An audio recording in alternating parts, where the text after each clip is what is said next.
Hi. Welcome. Welcome back to Hot Topic with Pickle and Bailey. I'm Bailey. I'm Pickle. It's good to meet you. Wonderful to make your acquaintance. This is the podcast where we each bring in a topic and we discuss those two topics.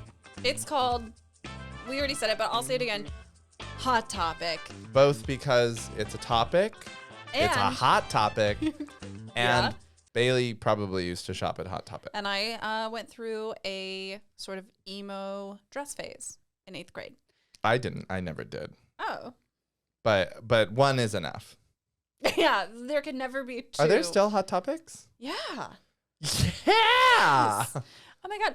Your Funko Pops.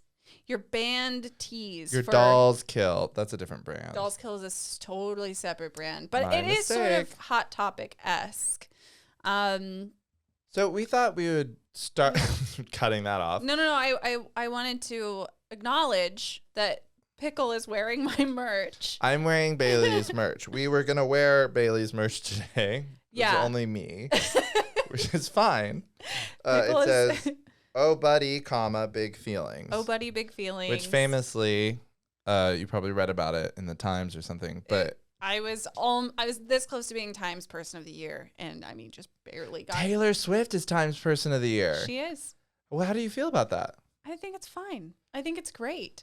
Yeah. She She had a huge impact on the economy. The thing that's interesting, I think it's a hindsight 2020 obvious choice. Mm-hmm. Like, I wouldn't have, if you had asked me, I wouldn't have probably said, like, oh, it's going to be Taylor Swift. Although Kara Swisher, who is my favorite podcaster besides us, right. She and Kyle, she and Mojo, everyone in the room. Everyone in the room, and then Kara is Swisher. my favorite. And then, famous Kara Swisher. Yeah. She has this podcast with Scott Galloway, and they do predictions. Mm-hmm. She predicted that it would be Taylor Swift? Taylor Swift times Person of the Year would be Taylor Swift, and Scott Galloway was like giving her so much shit about it. And she was right. This last episode at the top, she was like, let's play it back, and they played her predicting it and him giving her shit, and Oh my she was God. just gloating, and it was so love that. satisfying. Oh my God. I love when someone is so deliciously wrong. And Scott was like, he's my friend. Sorry, Scotty. Mr. Galloway, Professor Galloway. Scoot. Was like, Scoodles was perfectly like, had reasonable reasons to think it wasn't going to be. But flat wrong. Yeah. She had a huge impact on the economy. On every economy of all of the Eras Tour locations. As I recall. Yes. And according to the government, had an impact on the fact that we didn't staved off recession on even her small level, but Where would more we than be me. Without her? Oh, don't say that. Staved off recession more than I did. Can I tell you why I'm not wearing my "Oh Buddy Big Feelings" shirt? Sure, which is Bailey's catchphase. Yeah. So I do these workshops that I call man camp, but really it's these workshops where a dating coach works with men, and then she hires models or other women to do She hires beautiful women like me. I'm talking the hottest bitches you've ever seen in your life. She hires a bunch of hot bitches. I mean, but kind of, yeah. They're hey, Mojo, come here, buddy. Come here. Okay. Yeah. We know what you're saying. Okay, so basically in the workshops, there are men who feel as though they have trouble connecting with women, particularly, but then they find out sort of that they have trouble connecting with everyone, other people of all sorts. So there are some repeat guys in all of these workshops, and today one of them came up to me, and one of the exercises that we were doing was hey, say something honest that's on your mind to the woman that you're working with.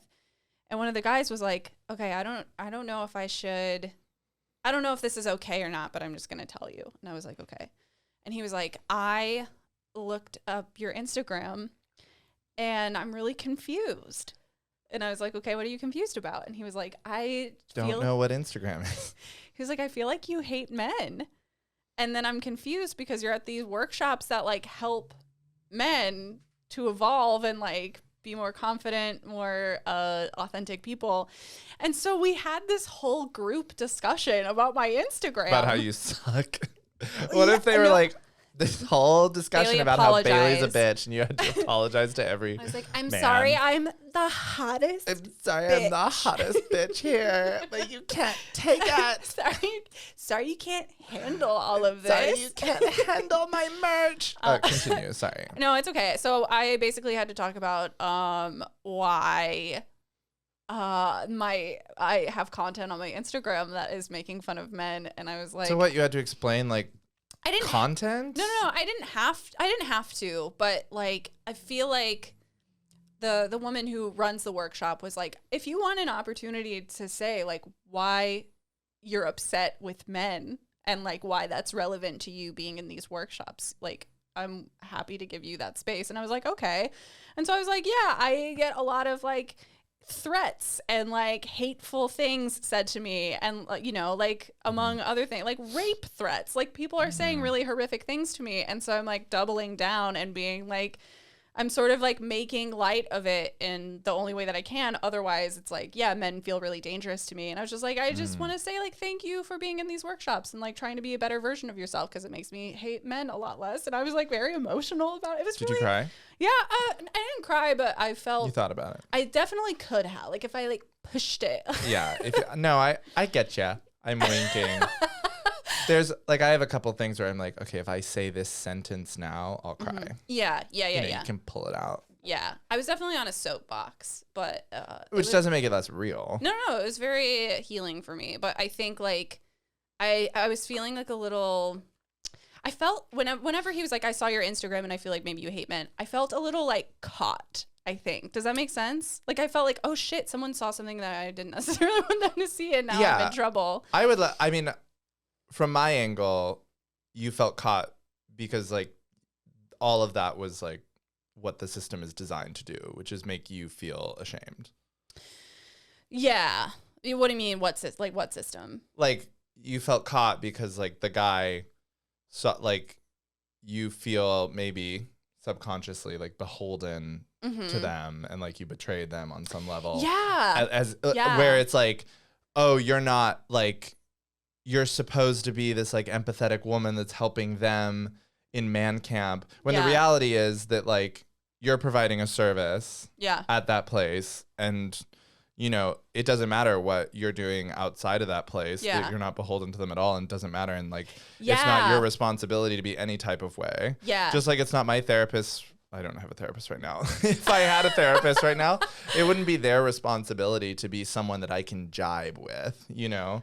1,000%. That's what it is. I felt like it was the feeling of like when you see a teacher at the grocery store. Yeah, it's like you're not supposed to eat food. You're supposed to be thinking about me and how you can better assist me. You're supposed to be grading papers. Yeah. Yeah, but it ended up being like a really nice conversation. And anyway, now I feel like I could wear that and it would be less of like, you'll know my true identity. Totally. But yeah, I mean, I get that. It's like, it's weird when you have that kind of like persona, especially I would imagine, again, not going to speak for you, but I'm just going to speak as Bailey today. But like in like social media, it's like you are kind of putting on a persona. Oh yeah. It's like a performance. It's a heightened version of something that is true, but like not me. Yeah. And it's always weird to explain creative work to like laymen who don't get it. Yeah. Like on some level, I think that's operating there too, where it's like, here's a person who kind of obviously like at the root of that whole misunderstanding was him just not getting like content and how content works and how social media is. Like, it's kind of like as if he like met Joaquin Phoenix and was like, well, I don't understand. I thought you were the Joker. Did you make all that up? I thought that you were riffing that. I thought you were Napoleon. It's a little that energy. In this person's defense, he was like also very vulnerable with me. He was like, I think watched a video where I was like kind of making fun of like men who leave comments on women's stand-ups, like videos saying like women aren't funny. And he was like, and I have to admit, like I used to be a person who would say and like genuinely thought women weren't funny. Oh. And he was like, and I don't feel that way anymore, but I realized like I just didn't know that many female stand-up comedians. Like I didn't watch very much stand-up. He's like, I watched Amy Schumer and I didn't like her very much. And then I started saying women aren't funny. And like, we had this conversation and I was like, do you think women are funny now? And he was like, yeah, I do. Cause I'm exposed to more of it. But he was like, I felt like you were kind of talking to a version of me. Well, yeah, you are. He was triggered because he's an asshole. No, he's not. No. Not Yeah, he's an asshole now, but right. like, it's like things that I've done in the past that are negative. I get triggered when like I see people like admonishing that. Yeah. And I think I deserve that reaction. Like like a little bit not as punishment, but it's part of atonement. It's like, yeah, you'll never be fully comfortable with that because you did that. Yeah. And doing that had an impact. Yeah. And now you're paying for that. Yeah, with or at blood. Least like no, I'm not saying that he's an asshole. No, but awareness of yourself and your behavior is painful inherently. Yeah, I am sympathetic to that. Yeah, but again, it's not your responsibility. Right. That he like used to have an opinion that was just wrong. Right. Yeah, and I think that was a hard thing for him to say too. So yeah, kind of course. Yeah, I mean, no one's like, I used to think. I don't know. It just felt vulnerable. It was nice. And I love. Yeah, and I'm for the record, guy who we know is like, watching Bailey's stuff, so we'll probably see this. We make this the clip. I don't think you're an asshole. And I think it's very nice that you admitted that. Yeah. But it is assholey to think that women aren't funny just because you watched one comedian that you didn't like. Also, like, it's just, even to say like, oh, Amy Schumer's not funny is just inaccurate because she's so funny. Not even that.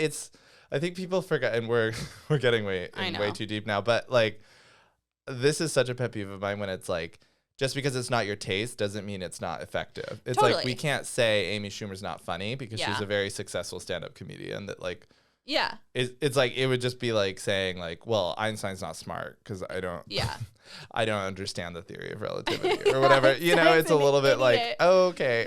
M equals MC squared. M equals MC. M is a letter. E equals MC squared. M equals cut this, Kyle. Cut this whole intro. Kyle, okay. Can you run it back and cut it? And welcome to Hot Topic. Hi, I'm Bailey. So we thought we would start kicking off our episodes halfway through with an activity called Guesterday. Where we try to guess what each other did yesterday. Yeah. And should we not tell what we actually did?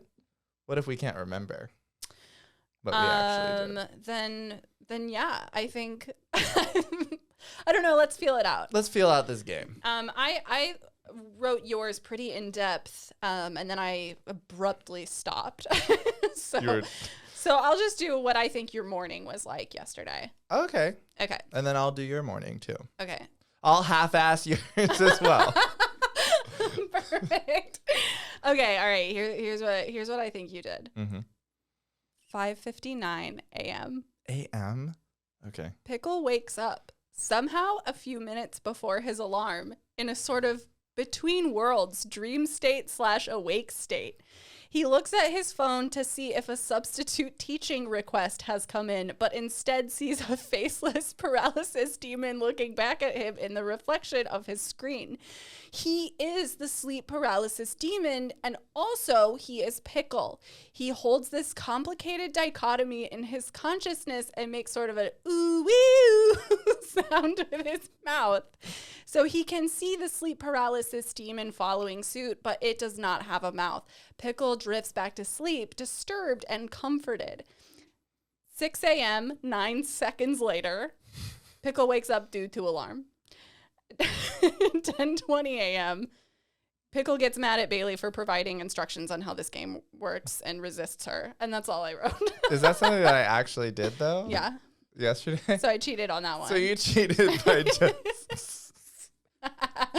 Well, and the instructions were you being like, don't tell me what you're doing. Don't ask me how I'm doing. Don't tell me how you're doing. And then you show up doing that. You weaponized that. Okay. Anyway, so that was like me having like a creative writing experiment for no reason. You just wanted to use the word dichotomy. Anytime I can say dichotomy, I do. And listen, listeners, anytime there's an opportunity to use the word dichotomy, it must be taken. You have to do it. If you do one thing for yourself this week, find an excuse if you do one thing for yourself this lifetime, use the word dichotomy. Say it 200, 300 times a year. You should be fine. Ad nauseum. Mm-hmm. And then say ad nauseum once you get comfortable. Even if you're like in a Burger King drive-thru and they're like curly fries or regular fries, and you're like, well, the dichotomy of the potato is challenging. Yeah. So just as often as you can. Okay, what do you think I did yesterday? Okay, my guess today is that Bailey wakes up 8:12 a.m. To make it to her 8:30 a.m. work meeting. Damn. She's a little flustered. Kyle goes back to sleep. The cats are screaming. She brushes her teeth, but that's all she really has time to do. Wow, you think very highly of me. A glass of water. Okay, I'm going to revise that. Okay. 8:28 a.m. Bailey gets out of bed. She does nothing. She crosses to the laptop and enters a work meeting directly out of sleep. Unconditioned, spiritually, unbathed, unkempt. She starts her day. I hate watching Kyle on listen salary. To you say this because he's like, my disgusting She logs into the girlfriend. meeting. She listens to words. She takes notes with a pen so that it really looks like she's paying attention. At some point in the meeting, she mutes and goes off screen to do something. Maybe eat a Pop-Tart or not a Pop-Tart, some kind of wheat. I was thinking, driving over here, I was like, what does Bailey eat during the day? I only know what you eat in front of me, and I couldn't think of what it is that you actually nourish yourself with. Like, do you eat sandwiches? Yeah. Yeah. I'll just only sandwiches? Yeah, yes. Yes. That's correct. Sandwiches is correct. That's all. That's the correct answer. So that's my guess, is that you woke up at 8:28. Yeah. Went into your meeting unkempt. Yeah. Then got yourself together after the meeting, did some tasks. Yeah. Then there's a scuttle at the window. You look over, a masked figure crosses slowly. You look back, another masked figure coming in through the unlocked front door that Kyle, through no fault of his own, left unlocked when he went to the errands. He went to the errands. You dive out from under both masked men, rush to the bathroom. They cross to the bathroom. You, having taken a can of hairspray and a lighter and ingeniously turned it into a flamethrower, shoot fire into the face of one of the masked men. Girl Home Alone them. You girl Home Alone them. Then you run to the front door, but the other masked man is cutting you off. You grab an ice skate and you slash him open. They still abduct you. It's an hour, but you manage to escape. That's actually, I just watched Fargo, and that's basically what happens in the first episode. But it sounds like you were also a fly in the wall of my apartment because I had a crazy day. Let me tell you, that's what happened yesterday. Okay. Yeah, you're exactly right. I'm sure I'm exactly right. Yeah, we can move on. Okay. So the first topic today, Bailey's topic, is... I wanted to talk about puberty. Puberty. We've all done it. Well, not me. I'm a robot. You came out like this. They just kind of, I was built, and then when I was like 13, they just kind of screwed my penis on and like updated my software. They just came to the house. Thought. They just knock. No, I can't make a knocking noise. No, that was knock great. knock. And then my parents answered. They were like, yes. And they were like, we need to update your Joe bot. They went upstairs. They just like took a screwdriver, just kind of turned it. And that was your puberty? And that was my puberty. So it was like that. It was like, bam. Bam. Okay. Yeah, I wanted to talk about puberty because one of my favorite podcasts is Radio Lab, and they just had an episode about something called precocious puberty. Ooh. Which is not something I want to spend a lot of time talking about, It's but a it great is word, fascinating. precocious. It's a great did people describe you as precocious when you were a child? Because they said that about me. Yes. Yeah. Yes, they did. I was a precocious child. I was too. Cute. Precocious puberty is when a child, like a toddler, it's basically when sexual puberty starts extremely early, like prematurely, like when kids are like 1 to 2 years old, it can start. And I was just so shocked and fascinated by that. It's a genetic mutation. It's like it passes down. It almost only happens in boys. It's very rare if it happens at all in girls. But it was just, they interviewed someone who had gone through precocious puberty when he was like maybe 1.5, I think, is when he started going through it. Wow. And it was just... That is early. I mean, it's so early, and it's just very, like, difficult because he was very physically advanced and then, like, actually a child. So his, like, he got tall.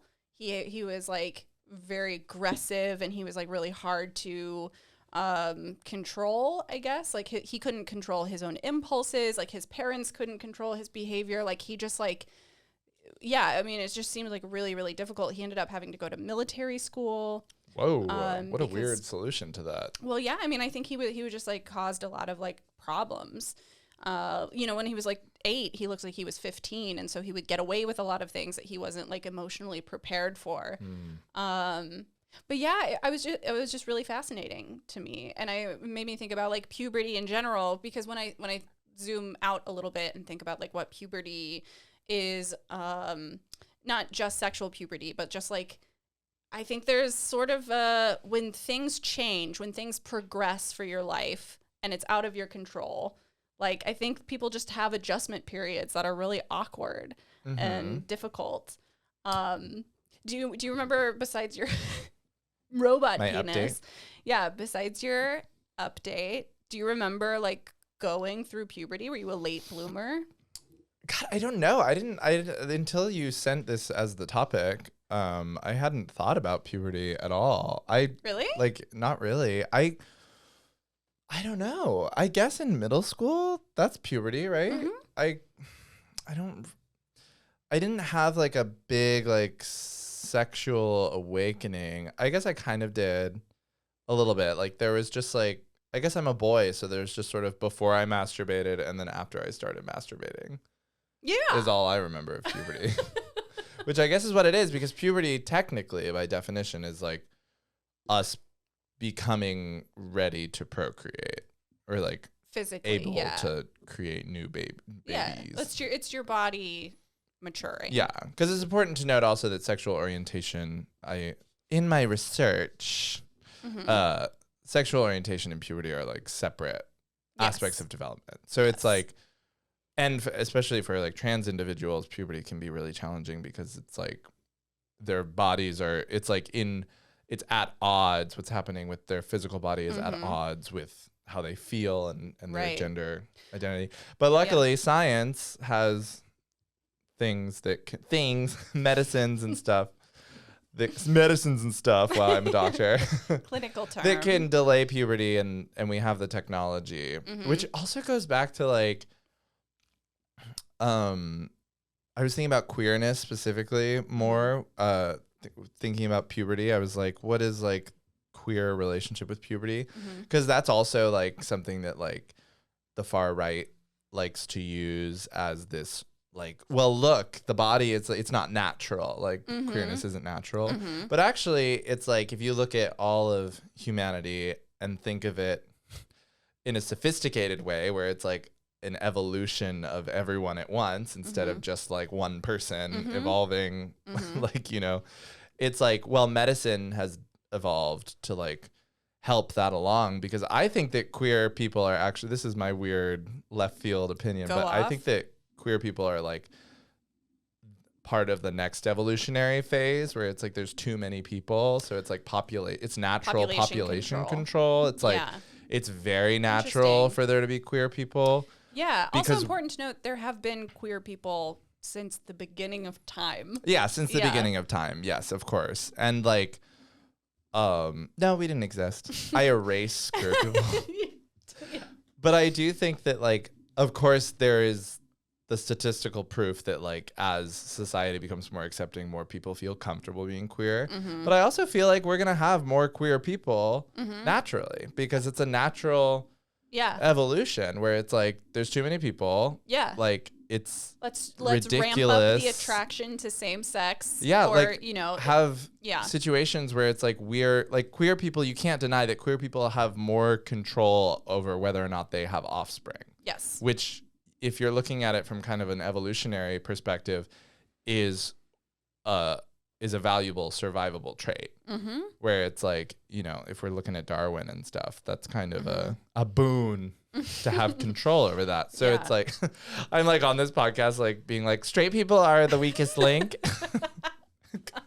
and should be voted off the island. And honestly, and I'll just say it, clinically ugly. And clinically disgusting.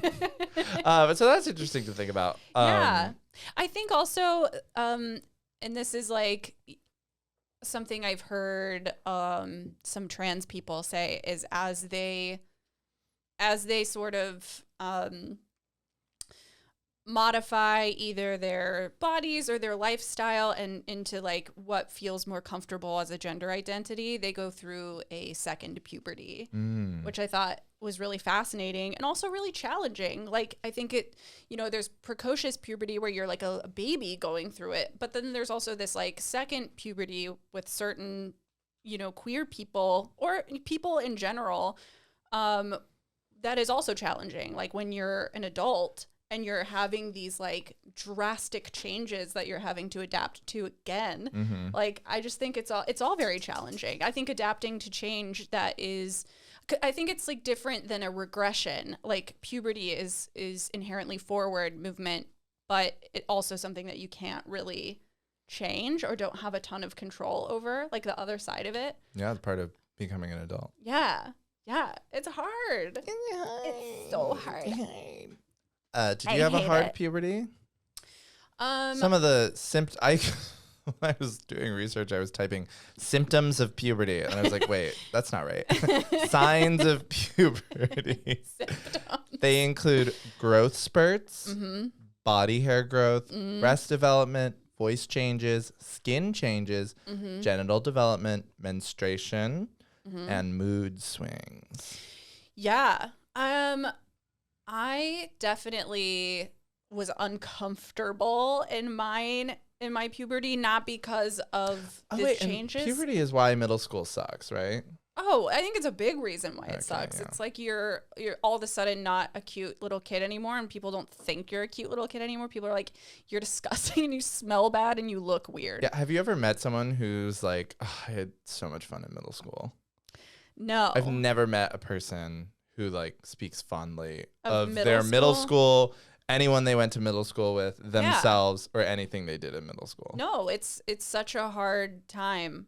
I think the hardest thing that I went through was like, and this might be like specific to like a little girl who's changing into a woman.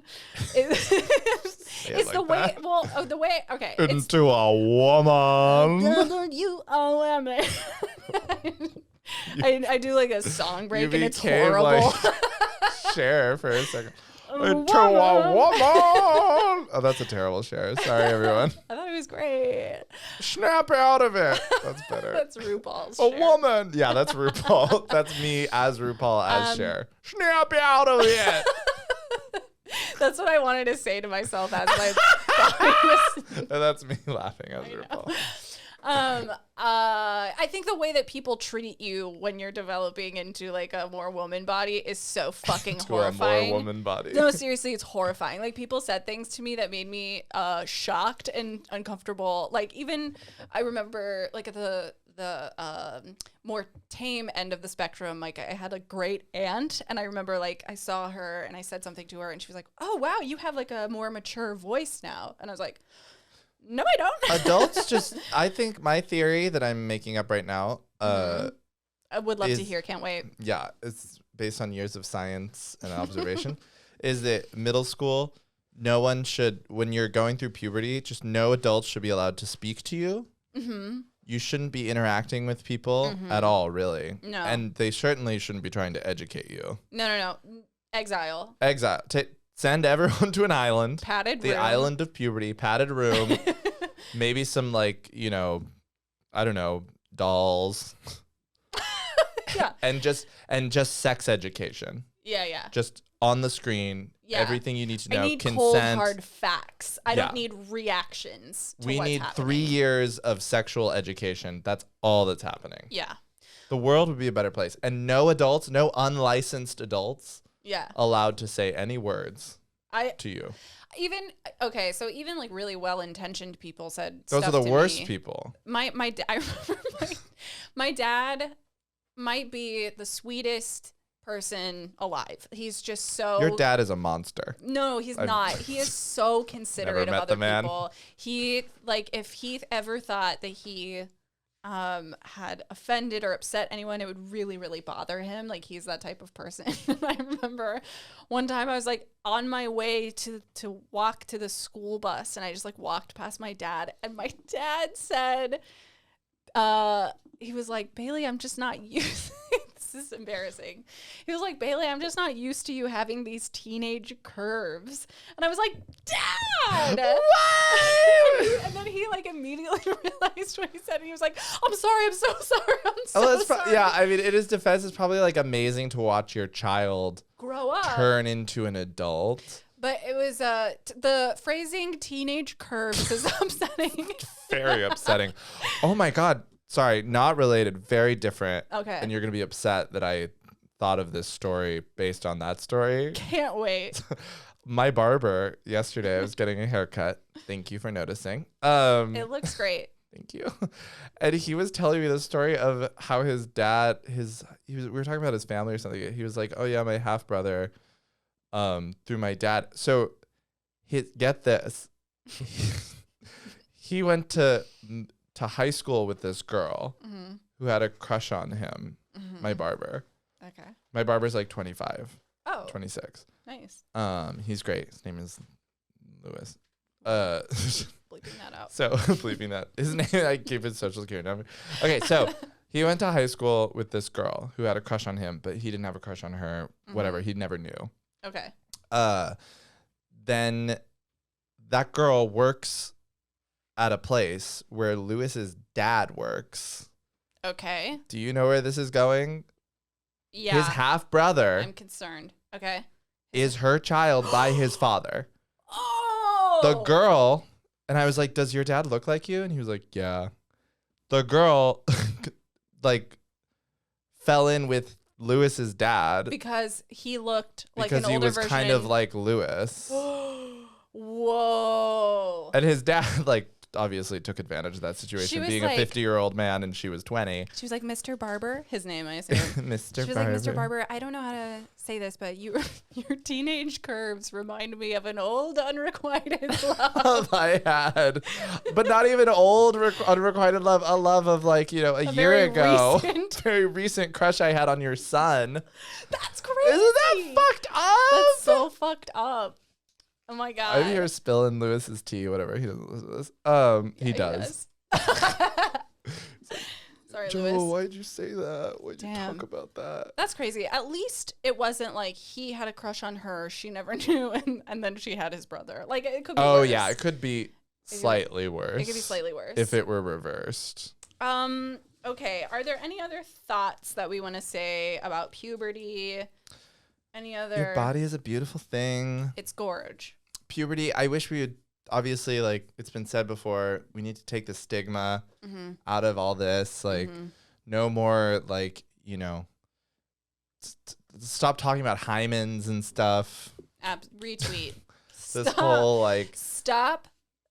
Enough. I don't want to hear about the hymen. Stop the discourse around hymens. Well, and prove it. Prove it even exists. You can't. You can't. Because no one has There's one. no science. Because everybody fucks. It's like we need to be more nurturing of like, we need better sex education, obviously. I would love to recommend a book, if I may. Oh, okay. You read. I do. listen to Audible. And this book is a great read, or it's great on Audible. It's called Come As You Are, and it talks about all people have the same parts in different orders. So whether you have like a penis or a vagina, like all of those parts that make up those genitals are very similar to each other, and sometimes they look different or develop differently, but they're all the same parts, and it basically just makes you feel totally accepted in whatever you look like and however you feel, and it's really, really great. Ooh, that's awesome. Yeah, it's a good one. All right, Come As You Are. Yeah. And I don't have any puberty books. I watched a lot of Sean Cody, which we've talked about before. Sean the Cody. Pornography. Oh, yeah. That was my puberty. So you have a porn star that you would recommend? No, Sean Cody I think he's the guy who runs it.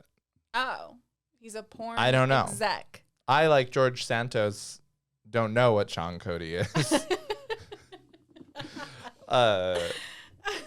I plead the fifth. That's not how the Fifth Amendment works. I'm just going to start doing that if I ever get arrested. I'm going to be like, I plead the fifth. They're like, what? You're like, that means you can't arrest me. That means I plead the fifth. I plead the fifth. I plead the fifth. They're trying to arrest me. And I'm like, I plead the fifth. MC squared. M equals MC squared. I plead the fifth. I plead the fifth. I pepper spray them. Pepper spray yourself. I pepper spray myself. I plead the fifth. All right. So puberty. That's puberty. My topic this week, not dissimilar. Alien invasion films. Honestly, now that you say it, not really that How dissimilar. can we say the alien? I mean, and we don't talk to each other about the topics. No. So there's no any connection is pure coincidence. Yeah. I can't emphasize to you how little Bailey and I like each other. It is incredible that we're in this room together. Talking right to now. one another outside of this room is torture. So we don't. I hate it. Every time my phone buzzes, I scream. I scream, not even just anytime I hear my phone buzz, because it could be Bailey. I scream. Yeah. So, Thank you. But I think we could safely say that all alien invasion films, and I'm not even going to apologize for generalizing, all alien invasion films are puberty allegories. That by intention and design. 100. Like not even just like, oh, subtly, like by design. Yeah, they're supposed to be, and they have always been. Yeah, those people that wrote those movies about alien invasions were sitting down and they were like, I need to write a film about puberty. Here we go. Here's how I'm going to tell this story. What is your favorite puberty allegory? My favorite, I love alien invasion films. I do too. What's not to like? One of my favorite movies of all time is an alien invasion film. Ooh, can't wait to hear what it is. Yep. Don't want to hear it now. I won't tell you now. So please don't. I actually won't ever. Great. That's helpful.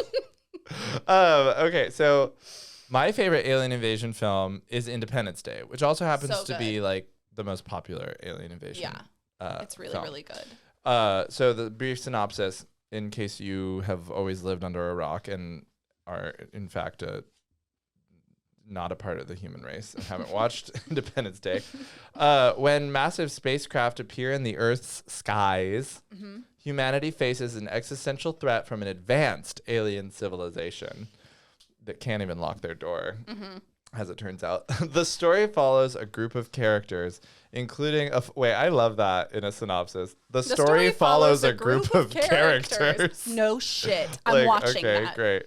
Including a fighter pilot, a scientist, and the president of the United States as they rally humanity to mount a counteroffensive on July 4th. Coincidence? Yes. It can't be. Completely. It can't be. Leading to a grand global battle for survival.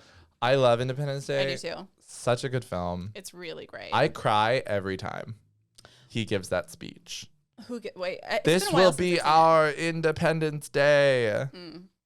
And he quotes that, he kind of quotes that poem, Don't go gentle into that gentle dark into night. that dark night. He sort of, I don't think he Rage. fully, I think he kind of kind of says it. He's like, "We will not go quietly into that dark night," and I'm just sobbing. I'm like, "No, we won't. We'll fight." That's so funny. I do think there's something so beautiful about the idea of like humanity standing up and being like, you know what? We're going to go out with a bang, even though we've done so much harm. Yeah. We're just like, we're going to fight to be here. And then also I love that film because then it's like after we win, it's like, oh, and then we sent a wire to every other country because they couldn't figure it out. And you get that long scene where it's like they're like fighting the spaceship in France. Yeah. I feel like this was Will Smith in his prime. This was this wasn't a Will Smith vehicle, was it? He had already. It was. This was his big vehicle. I think that this was a series of films that he booked sort of back to back to back when he was like really in his golden era of being Will Smith. I mean, this is prime Will Smith. Yeah. This is Will Smith. Well, I mean, actually, that's silly to say because he just won an Oscar. Well, yeah, but then so, he to diminish all his accomplishments, but also be like, this is prime Will Smith. But the day that he won an Oscar, just he won also killed his career, sort of. So, which was very like Greek of him. Oh, it's very tragic. Totally. Greek in the sense of like Greek tragedy. But this was post Fresh Prince, like into his sort of like, I think this was like around Wild Wild West era, like Men in Black. Like I think this was around that very time. Defining era for Will Smith. Yeah. Even in light of his later success, and obviously he's a brilliant actor. Yeah, he's great. He won an Oscar. He hit Chris Rock. It's not Bad Boys was at the end, and then this was like the first movie after the Fresh Prince had ended. Bad Boys came out when the Fresh Prince was still on. Oh. Okay, so then Fresh Prince ends. This is his. But this is right before Men in Black. So this is when he's like, I'm not a TV star anymore. I'm not a rapper anymore. Now You're I gonna fight know me aliens. as a movie star. This was also the biggest thing because Martin Lawrence was the draw in the first Bad Boys. He was so big at the time, and it was like, can Will Smith be funny next to Martin Lawrence? None of this matters. It matters to me. It matters okay, anyways, but this was within it's a year. relevant. This was like good within like information. 400 days. You had Men in Black and Independence Day and Bad Boys all come out, and The Fresh Prince of Bel-Air end. Yeah. And that is, imagine that was in a those certain 400 puberty. days, Will Smith comes to your party. Imagine how major that would be. It would be fucking crazy. I've read his autobiography. You have? It's unhinged, but it is good. It's good. I mean, he is just like, there's just no, I struggle to think of people that like just have that level of charm. Just like, I think it's like Will Smith, Marilyn Monroe. Who else can you think of? Who's just Tom Cruise. Tom Cruise. No, absolutely. Yeah. Absolutely Tom whose Cruise. charm just in itself radiates through the screen. Like if you ever talk to anyone who interacts with Tom Cruise, he's like they're almost a Scientologist. I mean, That's how like anytime they talk to him, they're like, he's the best person who's ever existed in the film industry. He has you remembered cult my leader name. persona. You hadn't seen me in 18 years, and Yeah. I was a grip on like Top Gun 1. Wow. And he ran into me at like a diner in New Jersey. Yeah. And people are just like, this guy is psycho It's just charm. like psycho charm. Oh, I love that. Yeah, it's so cult good. leader energy. Will Smith absolutely has I it. would follow Will Smith into any cult. Yeah. I slapped If he someone started the a cult second that I tomorrow. heard he did it. Yeah, the second I watched Will Smith slap Chris Rock, I slapped Chris Rock. I found found Chris him. Rock and I slapped him. Then I spent a few months in jail. Okay, so speaking of Tom Cruise, another movie that you have on here is War of the Worlds. War of the World, another really good one. I watched it for the first time recently with Kyle, and I loved it. It ends so abruptly, but I really enjoyed it. Oh, the ending's awful. Yeah. But it just that boy should not have been there. Comes over there. Just like, I'm here. I'm like, fine. And this, I've brought it up before. I'll bring it up again. Oh, wait, I've never brought it up. Here. I brought it up before. I'll bring it up again, and this is the first time I'm saying it. There, it's like my biggest critique, especially of American movies, is that like it happened with Star Wars too. It's like we need sacrifice. We want sacrifice. It's like I want them to die. I know they're not real. It's like, yeah, but if they let don't them die, there are no stakes. yeah, there's no stakes if they don't die. It's like, Yeah. we need that. It's like, it's just how with me, it's like love stories are never enough. The Notebook, I hate that movie. Yeah.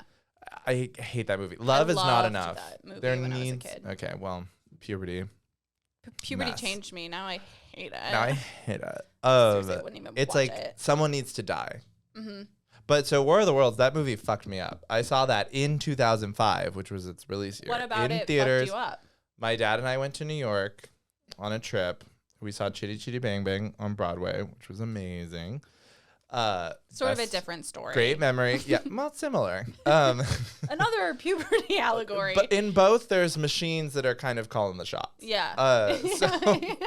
So Chitty Chitty Bang Bang is sort of like War of the Worlds, but it took the other fork in the road, the other way of being pleasant and jocular. Yeah.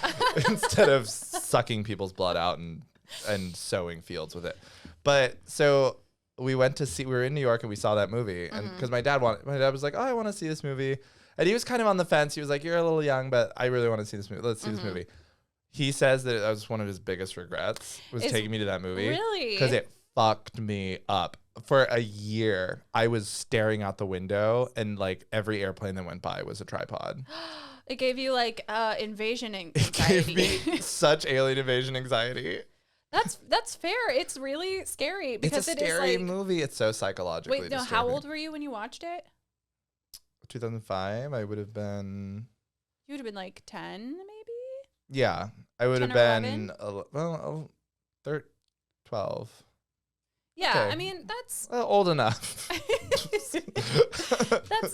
that's like I think that movie does a really good job of being like, oh hey, we are as a society pretty ill prepared for disaster. Like there's not much we could do if there was a predator to us at all. How can you possibly have a contingency plan against giant tripods with like lasers? Honey, you can't.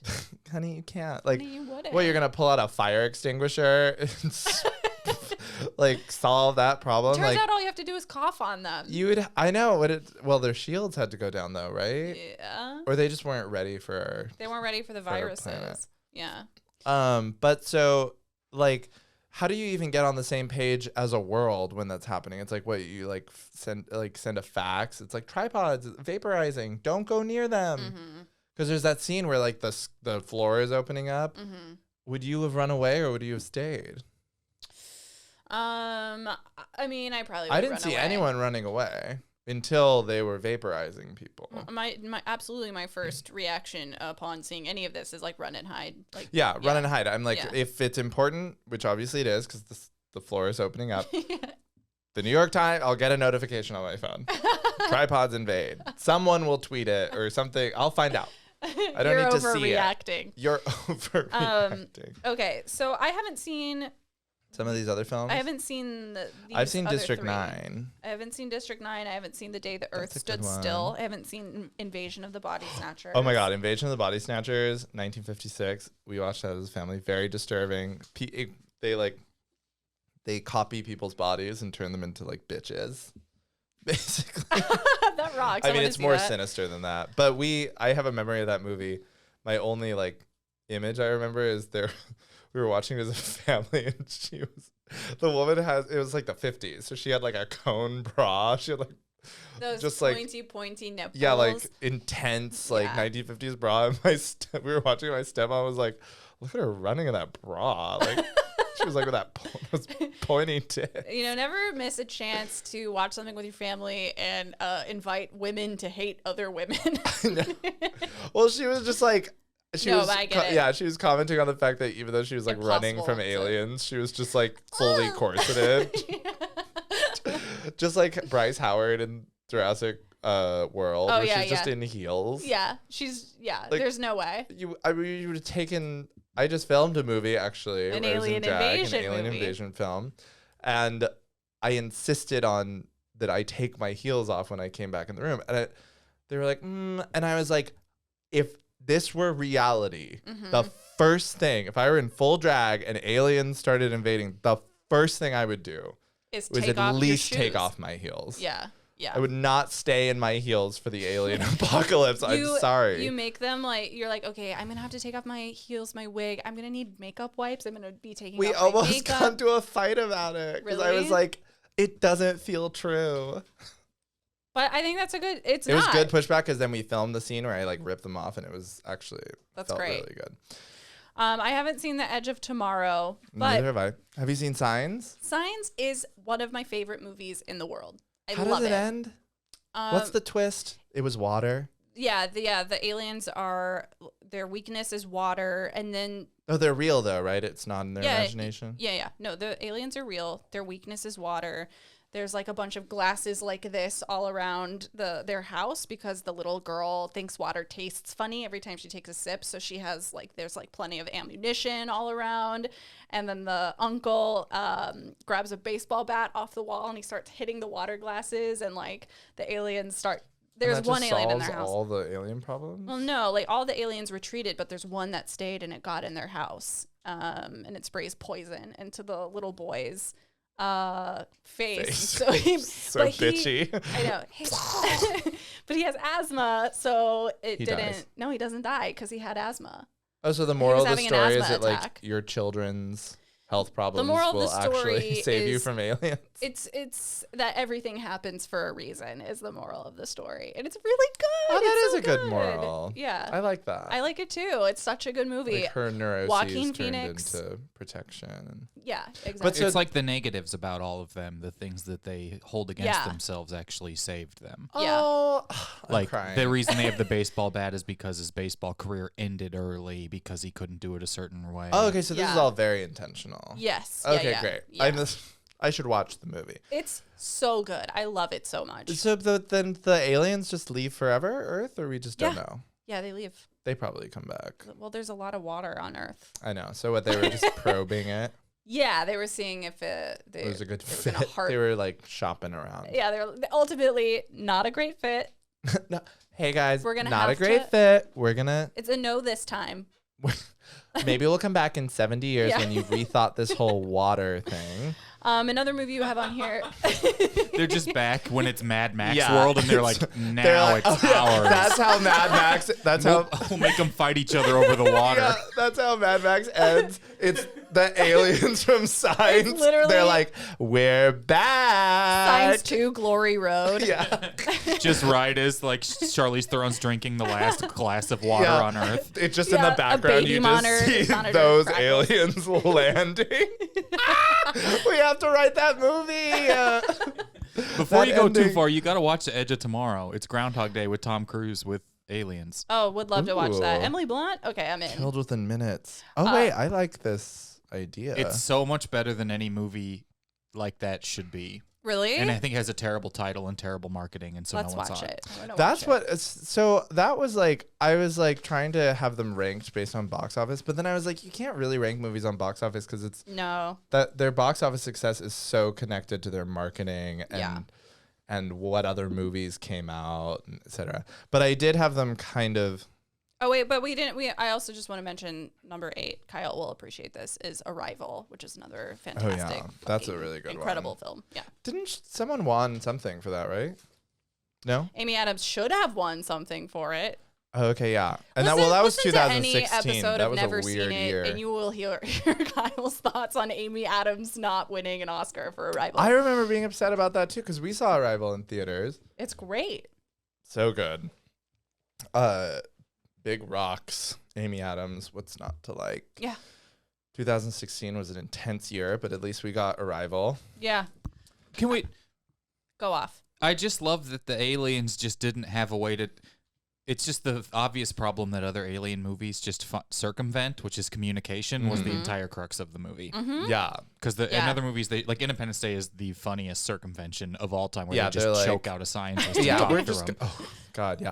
Oh, speaking of puberty, okay. Yeah. Connection. Bear with me. Okay. You know that scene when they're operating on the alien, and his little head. Sorry, I didn't mean to gender them. Their little head pops through and is like, it makes that horrible noise. Yeah. So I'm uncircumcised, and when I was one of my body changes in puberty was that This is gonna get really graphic. Go off. So like when you're uncircumcised and you're young, and sometimes when you're older, depending on the skin, that area, the head is really sensitive, painful. It's painful if you touch it, and like so. In my little like child penis, it would hurt, and I would like touch it, and it would hurt. It was awful, and like when I saw that scene, I thought of that. I was like, and it was so triggering for me. I was like, oh my god, it's just like my penis. The little alien head comes out. He's like, wee! And that noise. I was like, they know me. You saw yourself. I felt so seen. Finally, like I'm like sobbing. Finally, a movie addresses my pain. That's beautiful. Yeah, that is a really great circumvention because the aliens would. I mean, War of the Worlds. They kind of don't really need to communicate because they're just like, we're just here to like vaporize you. Like you don't need to talk. You don't need to know what we're thinking. Like you'll get it. You'll get the idea. You'll catch on to what we want, which is all of this. Yeah. And none of you. Yeah. You're gonna see that pretty quickly from us. When the clothes are raining from the sky in War of the Worlds. Oh yeah. I didn't really understand the science behind that, but it was chilling. It's when they're like sucking them up and then they kind of like well, I thought it was expel all the all the trash. Yeah. Right? Like all the non-bio matter. I have to say their technology was a little confusing because it's like sometimes they would put them. It was kind of like, okay, is this just to creep everyone out? Because sometimes they would like put them on the ground and suck the blood out of them. Yeah. Sometimes they would churn them. Sometimes they were inconsistent. Filmmakers, take notes. Tom Cruise? Well, do better. And the aliens, that was your downfall. Wow. Inconsistency. Aliens, if you're listening. All right. Well, puberty. And alien invasion. And yeah. Imagine going through puberty.